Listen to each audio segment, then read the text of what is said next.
Hello guys. हाल ही में parliament के द्वारा एक नया बिल पास किया गया था जिसको शांति बिल के नाम से जाना जाता है।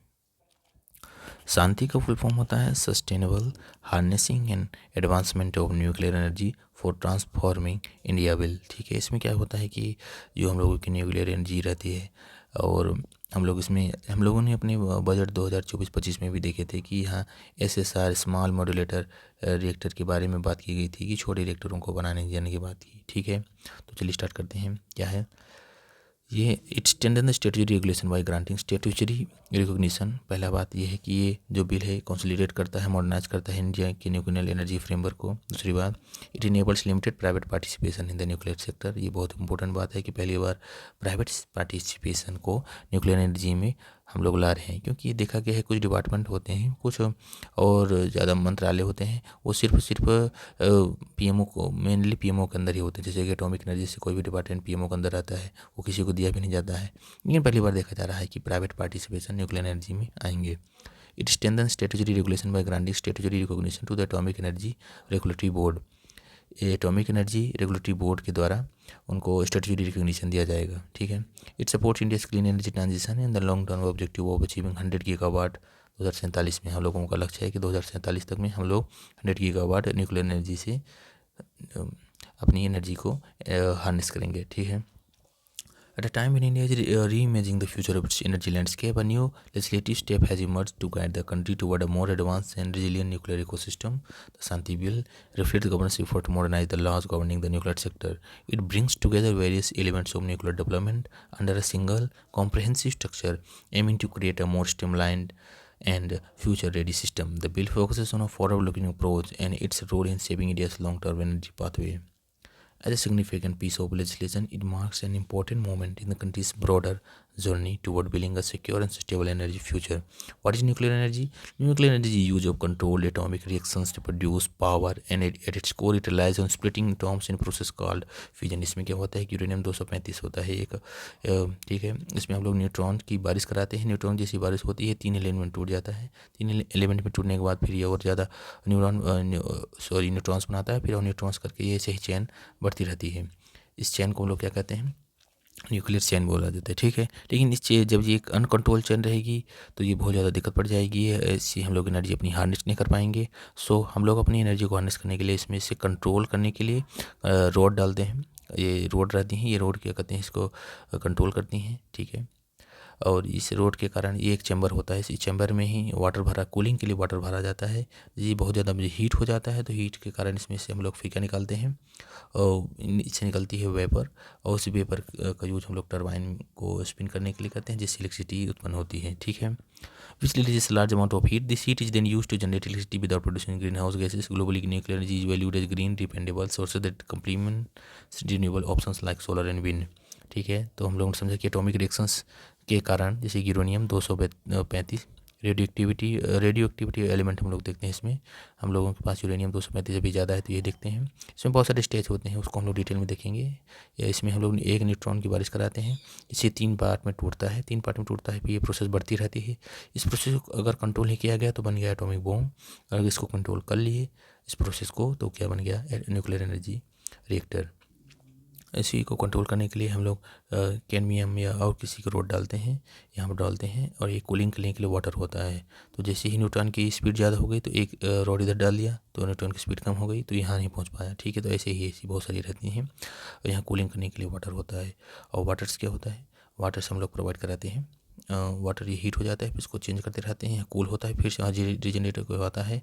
तो यहाँ ये जो हॉट वाटर आता है, इसे हम लोग भाप लेते हैं, और जो वेपर आता है, वेपर से हम लोग टरबाइन चलाते हैं, इससे इलेक्ट्रिसिटी पैदा करते हैं। ठीक है, न्यूक्लियर एनर्जी के लिए कुछ एक्ट हैं, जैसे एटॉमिक एनर्जी एक्ट 1962, और जिसको 2015 में हाल ही में अमेंड किया गया था। इसके अलावा civil liability nuclear damage act 2010 है। रेशनल बिहाइंड द बिल क्या है? At this stage of India's energy transition, the country is revisiting the foundations of its nuclear framework to match its present day needs and future ambitions. वही सब बात बताई जा रही है क्या कैसे, इसलिए पहली बार इसको बुलाया जा रहा है। प्राइवेट सेक्टर को। Nuclear power has consistently accounted for around 3% of total electricity generation with a share of 3.1% इन 2024-25। हम लोग जो अपनी टोटल इलेक्ट्रिसिटी जनरेट करते हैं उसका 3% तो हम लोग सिर्फ न्यूक्लियर एनर्जी से ही करते हैं। इंस्टॉल कैपेसिटी कितनी है? लगभग 8.78 गीगावाट वर्तमान में है। एंड प्लान क्या है कि 700 मेगावाट और 1000 मेगावाट के छोटे छोटे रिएक्टर को डेवलप करना। The capacity projected to rise 22.38 gigawatt by 2031-2032। ये देखिए, इंडिया के currently operate 24 reactors across 7 locations with a total of 8.78 gigawatt. ये देखिए, नरोरा उत्तर प्रदेश, रावतभाटा राजस्थान, काकरापार गुजरात, तारापुर महाराष्ट्र, काईगा कर्नाटका, कलपक्कम तमिलनाडु, कुंडनकुल तमिलनाडु। ठीक है, सबसे बड़ा इनमें से कौन सा है? कुंडनकुलम। हाल ही में जो फेमस था, रसिया के सहायता से चलाया जा रहा है। इसमें काफ़ी आंदोलन हुए थे कि यहाँ की जंगलों को नष्ट किया जा रहा है, ये है वो है। ठीक है, हालांकि ये आंध्र प्रदेश पर भी दिखता है, आंध्र प्रदेश पर है सॉरी। और ये है कलपक्कम 440, 880, 1400, 1840, 1780, 440। सबसे बड़ा पावर प्लांट कौन सा है? कुंडनकुलम। ठीक है, 7 रिएक्टर हैं और 24 रिएक्टर अक्रॉस 7 लोकेशन। ये इंपॉर्टेंट है। यहाँ 6 PHR, 2 PHR, 4 PHR, 2 2 4 2, ये 24 रिएक्टर हो चुके हैं टोटल और 7 लोकेशन पर। लॉन्ग टर्म मिशन के लिए nuclear energy mission to achieve 100 gigawatt 2047 तक। न्यूक्लियर एनर्जी मिशन क्या है? 2000 बजट 25-26 में आया था। 20,000 crore to drive design over for small modulator reactors. At least 5 indigenously design SMR 2025-26 के बजट में आया था कि 20,000 करोड़ रुपए के हिसाब से हम लोग स्मॉल मॉड्यूलेटर रिएक्टर बनाएंगे। इनका काम था कि 5 इंडिजिनली डिजाइंड SMR होने चाहिए, 2033 तक डिजाइन हो जाने चाहिए। ठीक है, initiative by Bhabha atomic research centre. 200 megawatt के भारत स्मॉल मॉड्यूलर बनेंगे, 55 मेगावाट के SMR 51 बनेंगे और up to 5 megawatt thermal high temperature gas cooled reactor hydrogen generation के लिए बनेंगे। Why India needs to scale nuclear energy, ये तो पता है, ग्रीन हाउस के लिए ये इंपॉर्टेंट है। और ये है ये सब definition elements of the legislation, the sustainable harnessing and advancement of bill. Private sector का पार्टिसिपेशन हो गया है। Modern licensing and safety framework हो चुका है। यहाँ regulations of nuclear and radiation uses, इसके लिए वो बोर्ड बनाया गया है। Boost to research and innovations, strengthen nuclear liability in comprehensive system, statutory empowerment of nuclear regulator and enhance security safeguards and emergency preparedness. Dispute redressal mechanism के लिए भी शांति bill 2025 में इसकी बात की गई है। Private sector integration, the bill permits private companies to participate in India's nuclear sector, enabling them to undertake plant operations, power generation, equipment, manufacturing, and selected activities such as the fabrication of nuclear fuel, including conversion, refining, and enrichment of uranium 235। Uranium 235 जो हम लोग में पाया जाता है वो इंडिश नहीं रहता, उसको पहले इंडिश किया जाता है, उसके बाद उसको एज ए फ्यूल इस्तेमाल किया जाता है। तो वो प्रोसेस भी करेंगे, इंडिशमेंट करेंगे, फैब्रिकेशन करेंगे और रिफाइन करेंगे। ये प्रोसेस भी इंपॉर्टेंट है। इसके अलावा activities under exclusive central government purview, इसमें क्या करेगा? दिस इंक्लूड इंरिचमेंट और आइसोटोपिक सेपरेशन ऑफ प्रिस्क्राइब्ड और radioactive substances, management of spent fuel such as reprocessing, recycling, radionuclide separation and high level waste handling, production and upgradation of heavy water and another facilities और activities specifically notified by the government. ये सब government के लिए preview रहेंगे, इस पर private sector अपना कोई भी हाथ नहीं कर सकता। Granted liability structure, it contrast to existing laws that suppose a single statutory cap on operator liability. The Shanti bill stabilises a graded liability framework. Under this framework, the limits on operator liability are detailed in the second schedule of the bill. ठीक है, exemption for certain activities, allow exemption from license for limited activities like research development innovation के लिए किसी प्रकार का licence जरूरत नहीं पड़ेगी। Civil liability framework, statutory body atomic energy regulatory board का गठन किया गया है, ये रेगुलेट करेगा। ठीक है, enhance safety security and safeguards, central government acquisition rights, atomic energy redressal advisory council to facilitate the redressal of disputes. Appellate Tribunal provisions, the Appellate Tribunal for Electricity set up to under the Electricity Act 2003 will serve as the appellate authority upward to hear appeals under provisions of the bill and any additional matters as notified by the central government।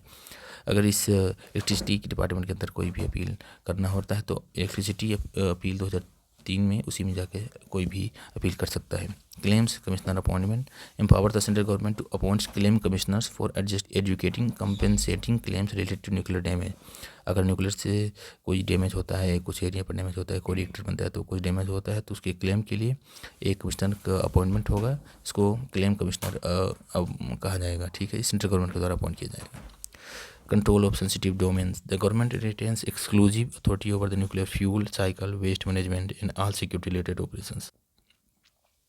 जितने भी इससे fuel निकलेगा, nuclear waste निकलता है, nuclear waste को इससे क्या होता है, रेडियो एक्टिविटीज़, रेडियो वेव्स निकलती रहती हैं, ये डीके इतना ज़्यादा वो नहीं हो पाता है, तो उसको कंपोज करने के लिए, डिकम्पोज करने के लिए ये पूरी अथॉरिटी गवर्नमेंट के पास रहेगी. Regulating strengthening the reforms reinforce safety standard and enhance India's nuclear governance framework for future expansion.